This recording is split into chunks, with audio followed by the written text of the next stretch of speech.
So the first part of getting to do hay bale gardening is to condition the bales.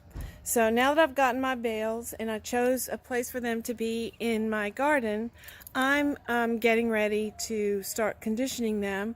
It's going to take me about 2 weeks. I'm going to video the whole thing and put it together for you guys later.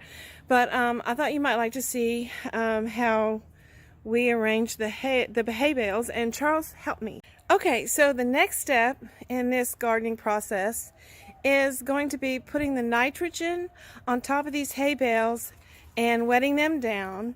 And then I'm going to go through a pattern of nitrogen one day. Today I'm going to put nitrogen and I'm going to water it in. Tomorrow I'm just going to water. The next day I'm going to put nitrogen. The next day I'm going to dampen them again. I hear that they can get very hot, so they're going to get very hot inside, and I'm going to keep a temperature gauge on them, but it's a good idea to keep a very close eye on them because they have been known to combust before if you don't keep them nice and damp, because they do get up to 120 degrees inside. So we're going to go for there. So here's what we're going to do. So that's the nitrogen, and I'm going to come over here. I'm going to get half a cup, and I'm going to put 1 cup of nitrogen on top of each bale, just like this. I'm just going to spread it out, and just like this, nice and even.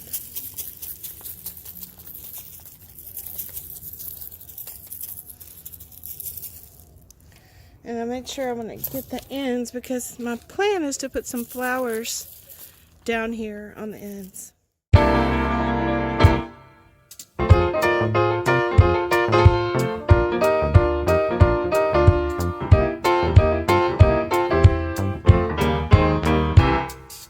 So here's a picture of the bales. I have newspaper on the bottom, and I don't know if you know or not, but worms love newspaper. So that's the purpose of putting the paper down at the bottom, in hopes of enticing the worms in my garden to come over here and move in to this hay bale area and help me make sure that it's great condition for vegetables.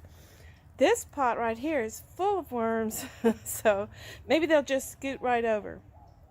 I also chose this area because it's close to the water, you see right there, and at some point I'm going to hook that up to a soaker hose and put it on a timer, and I'm going to include my whole garden in it, so it'll all go down.